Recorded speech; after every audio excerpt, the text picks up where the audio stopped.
Movie के starting में हम डायरेक्टर मेहमद को देखते हैं जिनके पास में एक अनजान कॉल आती है। कॉल के अंदर कुछ लोग उससे उसकी रीसेंट मूवी के बारे में बात करते हैं एंड उस मूवी के विलेज की लोकेशन पूछते हैं, बट वो डायरेक्टर उनको विलेज के बारे में बताने से मना कर देता है। यानी कि हम ये समझ पाते हैं कि जो पहला पार्ट था वो एक मूवी शूटिंग थी और जो असल चीज है वो अब होने वाली है। अब हम ये देखते हैं कि यलमाज और सीनन दो फ्रेंड्स हैं जो कि एक ब्रेसलेट के बारे में बात करते हैं जो कि एक नन का था, यानी कि मूवी के पार्ट 1 वाला ब्रेसलेट। यलमाज ने ही इस डायरेक्टर को कॉल किया था और उसी विलेज की लोकेशन के बारे में पूछ रहा था, जिस पर डायरेक्टर ने साफ मना कर दिया। यलमाज और सीनन उस डायरेक्टर की उस मूवी को भी देख रहे थे जिसमें वो डायरेक्टर ये बताता है कि यहाँ पर करीब 400 साल पहले एक चर्च हुआ करता था, जिसके बाद में उस चर्च को मॉस्क बना दिया गया एंड वहाँ पर एक नन थी जिसके पास एक कीमती ब्रेसलेट था और वो ब्रेसलेट इतना पुराना होने के बावजूद भी एकदम नया जैसा दिखता था। उस ब्रेसलेट को निकालने के लिए लोगों ने बहुत कोशिश की बट कोई भी उसको निकाल नहीं पाया और कुछ लोगों की तो जान भी चली गई थी उस ब्रेसलेट की वजह से। यलमाज यहाँ सीनन से बोलता है कि उन लोगों को उस ब्रेसलेट को ढूंढना चाहिए क्योंकि वो बहुत पेशकीमती है और इससे उन लोगों की प्रॉब्लम सॉल्व हो सकती है। सीनन भी इस बात पर एग्री करता है और यलमाज विलेज के बारे में पता करने के लिए उस मूवी के एक एक्टर बतुआ को मैसेज कर देता है जिसने उस मूवी के अंदर उस नन का रोल किया था। खैर यहाँ अल्माज बातुहान की तारीफ करते हुए उससे उस विलेज का नाम ले लेता है। अब बातुहान अपनी गर्लफ्रेंड अनीता के साथ में यहाँ पर था और अनीता उसकी एक्टिंग का मजाक बनाने लगती है। यलमाज ने बातुहान को नहीं बताया था कि वो उस विलेज में नन की केव को खोदकर उसके अंदर से ब्रेसलेट निकालना चाहता था। अब अगले सीन में यलमाज और सीनन अपनी अपनी गर्लफ्रेंड सीमा और एडा से बात कर रहे होते हैं, यानी कि उसी विलेज और ब्रेसलेट के बारे में। सीमा और एडा उन दोनों को समझाती है कि वहाँ पर कोई इविल चीज हो सकती है और उस ब्रेसलेट को निकालना भी बहुत मुश्किल है। यलमाज और सीनन उन दोनों को समझाते हैं और सीनन ये बोलता है कि अगर वो ब्रेसलेट नहीं ढूंढ पाए तो वो ऐसे इंसान से हेल्प ले सकते हैं जिसको पास्ट में जिन्स ने हॉन्ट किया हो, क्योंकि ऐसे लोगों के पास में स्पेशल एबिलिटीज होती है जो कि पार्ट 1 के अंदर कादिर के पास में थी। एंड इन दोनों ने वहां पर जाकर चेक भी किया था, वहां पर काफी सारी ग्रेव्स भी थी, यानी कि इनको श्योरिटी थी कि वो विलेज तो एग्जिस्ट करता है, लेकिन इनको कहानियों पर यकीन नहीं था। अब अगले दिन यलमाज, सीनन, एडा और सीमा उस विलेज में पहुंच जाते हैं। अब ये दोनों उस चर्च के पास में जाकर उस ब्रेसलेट को ढूंढने का डिसाइड करते हैं और यलमाज एडा और सीमा से ये बोलता है कि उन लोगों को कार में ही बैठकर नजर रखनी चाहिए और अगर यहाँ पर पुलिस या फिर सिविलियंस आते हैं तो वो उन दोनों को ही इन्फॉर्म कर दे। अब यलमाज और सीनन उस चर्च के पास उस नन की ग्रेव को देखते हैं जो कि बहुत पुरानी हो चुकी थी। सीनन अपने साथ एक मेटल डिटेक्टर भी लाया था जिससे वो लोग ग्रेव के अंदर ब्रेसलेट को डिटेक्ट कर सके। यलमाज वहाँ ग्रेव पर मेटल डिटेक्टर से सर्चिंग करने लगता है, लेकिन सीनन चर्च के अंदर जाकर देखता है जहाँ पर उसको एक डिमोनिक स्पिरिट दिखाई देती है जिससे सीनन डर जाता है, बट वो इस बात को इग्नोर कर देता है।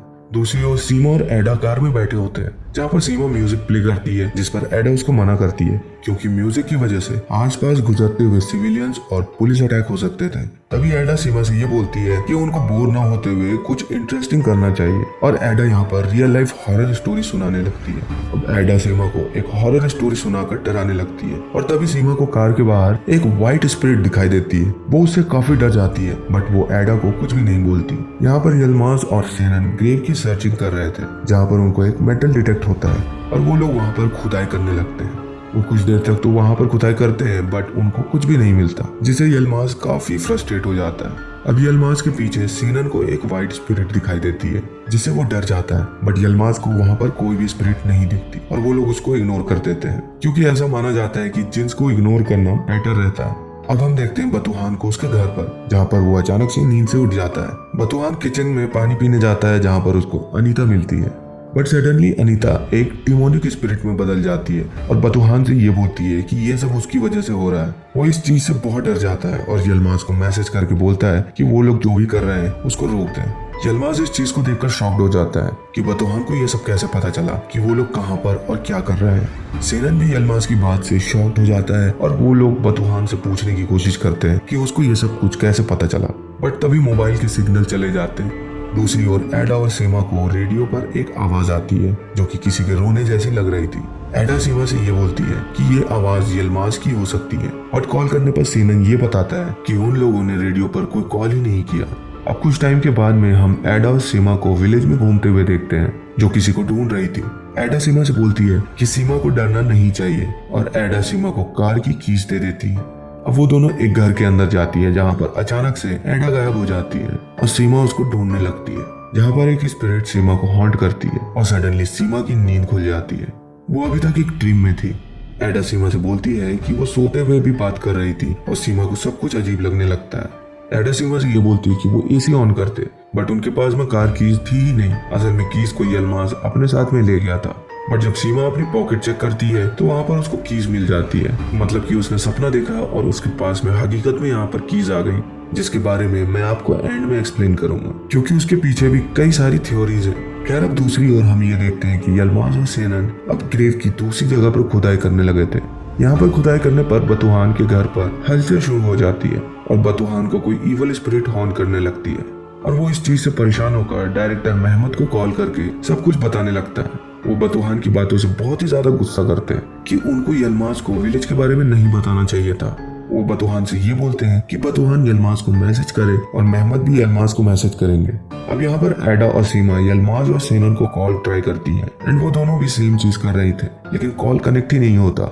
वहीं दूसरी ओर मेहमद बतुहान से ये बोलता है कि उन दोनों को विलेज में जाकर यलमाज और सेनन की हेल्प करनी चाहिए, क्योंकि वो जानते थे कि इस गांव के अंदर वाकई में जिन्स रहते हैं। एडा और सीमा कार में बैठी होती है, तभी वहाँ पर यलमाज आता है जो सेनन को ढूंढ रहा था। सेनन सडनली गायब हो गया था।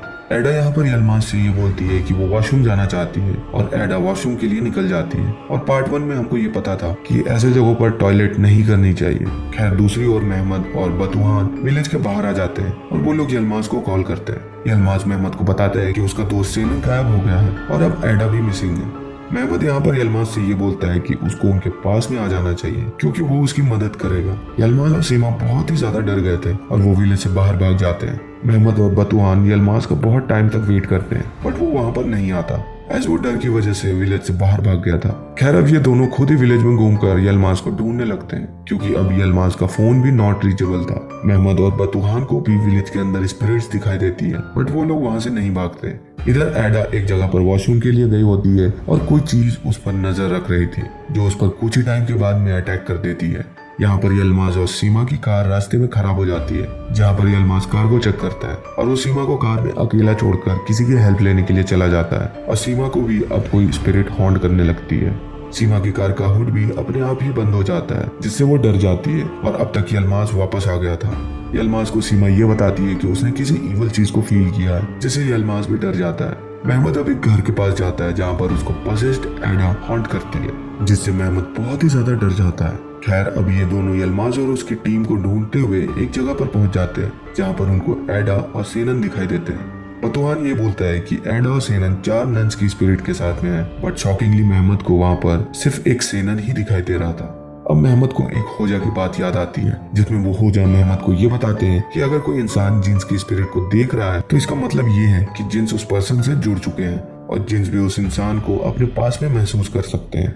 मेहमद यहाँ पर ये समझ गया था कि बतुहान ने उन जिन्स से कनेक्शन कर लिया है और बतुहान और मेहमद की जान को खतरा है। और होजा ने उनको ये बताया था कि अगर ऐसा कुछ हो तो इसका सबसे बढ़िया ये तरीका है कि वो चुपचाप वहाँ से भाग जाए, क्योंकि इनके बारे में बात करना भी बहुत ही ज्यादा खतरनाक होता है। खैर, मेहमद बतुहान को लेकर विलेज से भागने लगता है, जहाँ पर रास्ते में उनको एक स्पिरिट हॉन्ट करती है। सुबह होने पर सीमा यलमाज को ये बोलती है कि उनको एडा और सेनन को ढूंढने के लिए वापस विलेज जाना चाहिए। ये दोनों ही विलेज में वापस आकर एडा और सेनन को ढूंढने लगते हैं और अलग अलग जगह पर जाते हैं। यलमाज एक घर के अंदर जाता है जहाँ पर उसको एक इविल स्पिरिट पकड़ लेती है, बट वो उससे बचकर भाग जाता है। सीमा को भी एक घर में हलचल दिखाई देती है और वो यलमाज को अपने पास बुलाती है। सीमा यलमाज को ये बताती है कि उसने एक घर में किसी औरत की आवाज सुनी थी और वो यलमाज सीमा के साथ वहाँ पर चेक करने जाता है। यलमाज उस घर के तहखाने में जाता है जहाँ पर एक पजेस्ड हुई एडा उस पर हमला करती है और वो डर कर वहाँ से भाग जाते हैं।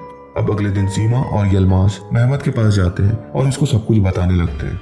मेहमद उनको ये समझाता है कि उन लोगों ने जो भी किया है वो गलत था और रात को बुलाने पर वो लोग वापस नहीं आए थे। उन दोनों को एक होजा के बारे में बताता है जो उन दोनों की हेल्प कर सकता था। सीमा और यलमाज अब होजा के पास में जाते हैं जहाँ पर होजा उनको ये बताता है कि उन लोगों ने जो किया उससे उनका पीछा छुड़ाना काफी मुश्किल है।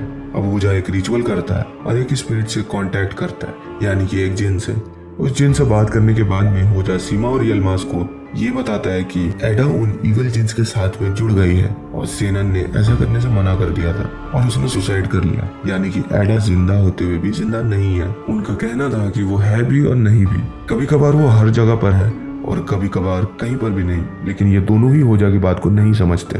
होजा ये बताते कि एडा को एक बदला लेना था जिस वजह से वो जिन्स के साथ में शामिल हो गई और एक इविल जिन बन गई है। यहाँ पर होजा एडा को बचाने के लिए कुछ चीजें बताते हैं जो कि ऑफ स्क्रीन होता है एंड हमें एग्जैक्टली समझ में नहीं आता कि यहाँ पर क्या रिचुअल है जिससे एडा बच सकती है। बट यहाँ पर इतना समझ में आता है कि इन दोनों को उस विलेज में वापस जाना होगा एडा को बचाने के लिए। तभी होजा यहाँ पर यलमाज और सीमा को एक ताबीज देते हैं क्योंकि होजा का ये कहना था कि ये जिन्स कहीं पर भी कभी भी हो सकते हैं, लाइक खून की एक बूंद के अंदर या फिर पानी की एक बूंद में भी। एंड इन दोनों की ही जान को एडा से खतरा था। खैर ये लोग ताबीज लेकर वहां से जाने लगते हैं। अब जाते हुए होजा सीमा और यलमाज से सवाल करता है कि उन दोनों ने ऐसा कौन सा राज छुपा रखा है जिससे एडा इविल जिन बन गई है और उनकी दुश्मन है। और दोस्तों अब यहाँ पर खुलता है इस मूवी का असली राज। यहाँ पर ये रिवील करती है कि यलमाज और सीमा का बहुत पहले से अफेयर था और वो दोनों एक दूसरे के पार्टनर्स को चीट कर रहे थे।